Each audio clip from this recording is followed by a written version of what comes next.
Em meio ao julgamento dos réus que tentaram um golpe de Estado no Brasil, o presidente da Câmara, Hugo Mota, tenta passar por debaixo dos panos um projeto de lei que anistia os golpistas dos seus crimes. Tudo feito no apagar das luzes e em meio às pressões que chamam o Congresso de inimigo do povo. A situação foi denunciada pelo deputado Pastor Henrique Vieira em suas redes sociais. Urgente.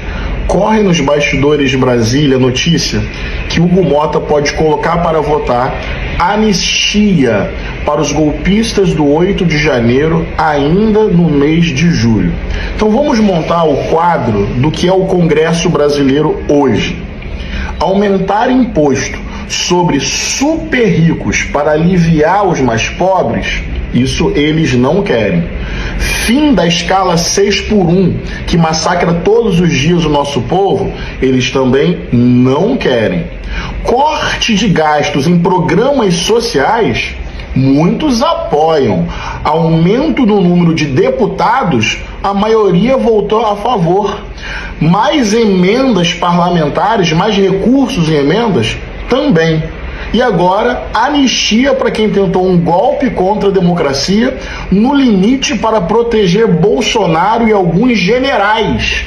Esse é o retrato da maioria do nosso Congresso. Sim, é preciso continuar e ampliar a mobilização de rua e de rede, pressão política em cima do Congresso. E atenção, não tem nada a ver com ser anti-Congresso ou antipolítica. Não se trata disso, porque é até na política que estas coisas se resolvem. Mas esses coronéis não querem pressão, eles querem proteger os seus privilégios, impedir avanços sociais, sem dar satisfação ao povo, sem pressão política em cima deles.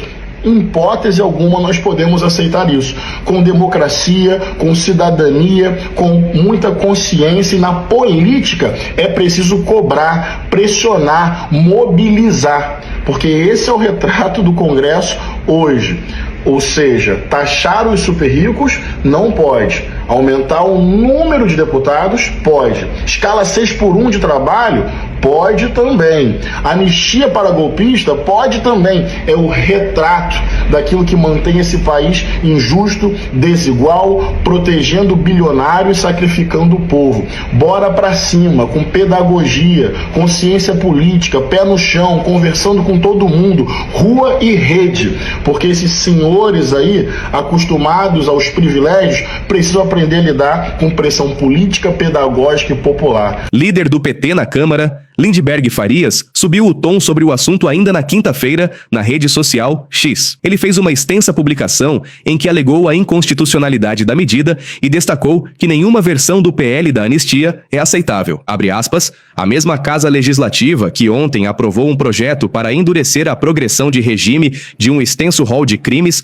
agora quer aprovar às pressas um PL que anistia golpistas condenados por atentar contra a democracia. Que moral tem para punir uns e perdoar outros? Quem tentou destruir o Estado de Direito merece punição exemplar, e não prêmio político. Fecha aspas. Segundo Lindbergh, ao tentar perdoar de forma genérica pessoas condenadas pelo Supremo Tribunal Federal, STF, o projeto fere a separação dos poderes, pois anula decisões judiciais já definitivas através de um ato político do Congresso. Outro ponto destacado pelo deputado é que a medida viola o princípio da individualização da pena, previsto na Constituição. Isso porque a proposta concede perdão coletivo, sem levar em conta a gravidade dos atos, o grau de participação ou o contexto de cada caso. O parlamentar também lembrou que o artigo 5º, inciso 43 da Constituição Federal proíbe a anistia para crimes hediondos, tortura, tráfico de drogas e terrorismo. Para o STF, os ataques de 8 de janeiro, quando manifestantes invadiram e depredaram as sedes dos 3 poderes em Brasília,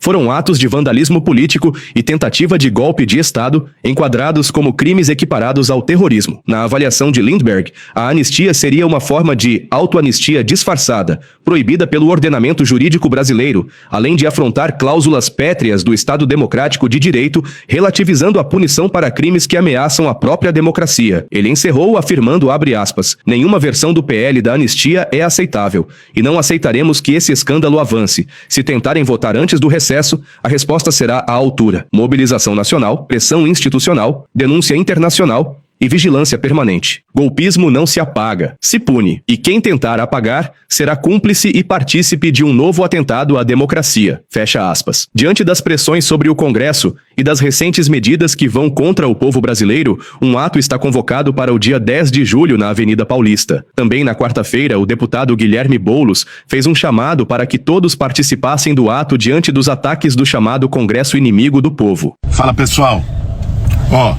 Vocês sabem que dia 10, quinta-feira da semana que vem, nós vamos ter um grande ato, um ato importante dos movimentos sociais.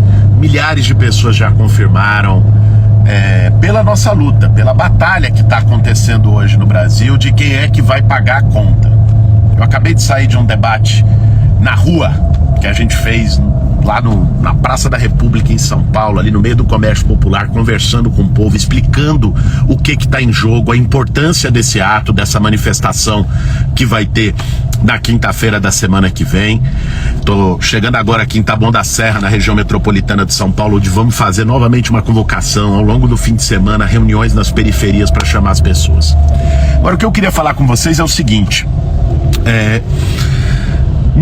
alguns companheiros têm questionado nos últimos dias esse ato, dizendo, mas o Congresso é complicado, é muito desfavorável, se a gente for pra luta vai acirrar mais a situação, se a gente for pra rua, o que é uma preocupação legítima, mas eu quero convidar esses companheiros e quem pensa desse jeito a uma reflexão.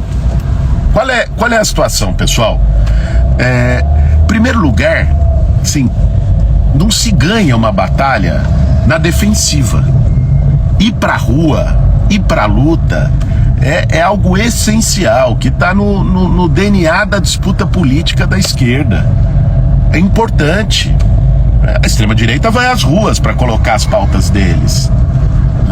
Ir pra rua, travar a disputa não apenas no parlamento, é algo que nós devemos fazer, inclusive para poder alterar a relação de forças nesse país.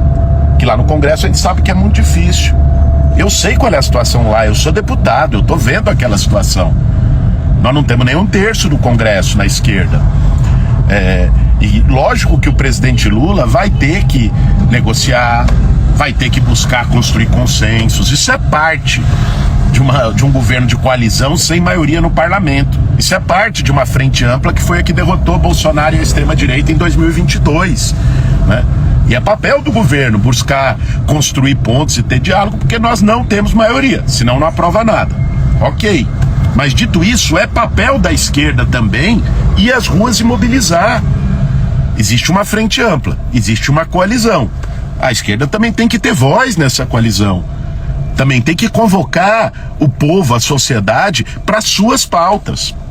E tem outra, esse não é um ato contra o Congresso Nacional em abstrato. Esse é um ato por pautas muito bem definidas. Taxação BBB, taxar super rico, bilionário, banco e bet.